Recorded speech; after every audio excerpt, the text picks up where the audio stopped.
The Trump administration is killing organic agriculture. Here is how the monster is killing our best things like organics, which hold so much promise for our health and economy. Consumers need to make their voices heard both through their shopping choices and their votes. Here's what's happening according to Max Goldberg of Organic Insider. Consumer demand is increasing greatly, he says, that organic acreage in the U.S. is declining and we are increasingly reliant on imports. This is exactly the opposite of whatever it is the orange blob means when he talks about America first. But that is what one gets from a president with a criminal mind and a box of rocks for brains. Sorry if I offend my MAGA friends. Organic Insider observes that for decades, organic has been surging in popularity among consumers, with the sector, get this, growing 5.2% in 2024, topping more than $71 billion in sales.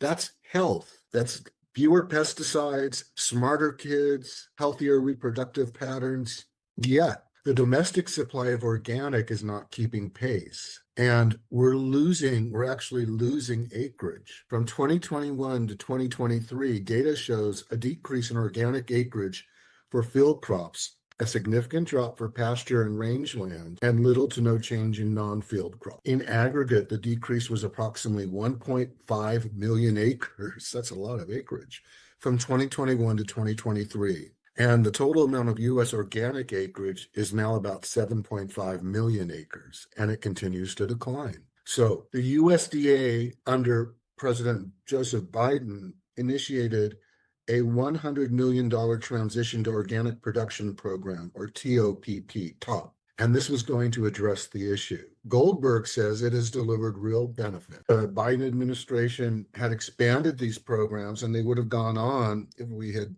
at least elected Harris. I believe they would have gone on. But right now, in early February of 2025, President Trump ordered federal agencies to halt spending across the board. He halted $85 million in organic market development grant programs and the $100 million that was going to go to the TOP program, the Transition to Organic Partnership Program. Now, this has caused countless farms, brands, and initiatives to halt or abandon their work altogether, Goldberg reports in Organic Insider. Here's what he says.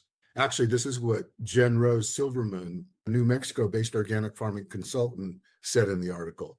TOP's funding, networking, community outreach, and mentorship to further develop the domestic organic market and supply chain were just about to really germinate. We had been seeing so many early success stories. That was Jen Rose Silverman of a New Mexico-based organic farming consultant. This is a real blow to the momentum. Now, Kate Mendenhall, executive director of the Organic Farmers Association, told Organic Insider, "We've been hearing many stories from our members and the stress level is incredibly high. With all of these government contracts they have with various programs, the farmers do not know if they will receive payment, and this uncertainty has caused massive disruptions to their lives and businesses. Yet TOP was meant to drive the domestic supply chain of organic, something in complete alignment with President Trump's America First agenda." In March 2025, the Trump administration ended roughly $1 billion in funding for programs facilitating buying local food for schools and food banks from our local farmers.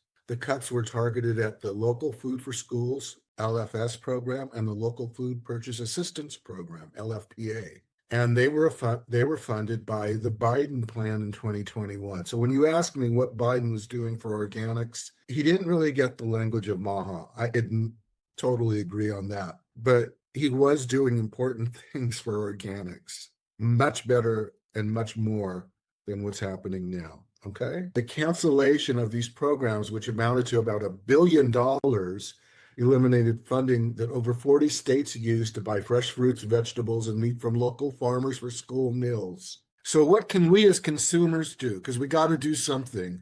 We got to be the adults in the room. First, we need to be informed. That's what I'm doing right now. I hope this report helps. Then voices like Moms Across America, Glyphosate Girl, and other leaders in the Make America Healthy Again or MAGA movement need to raise awareness when Farm Bill funding comes back into focus.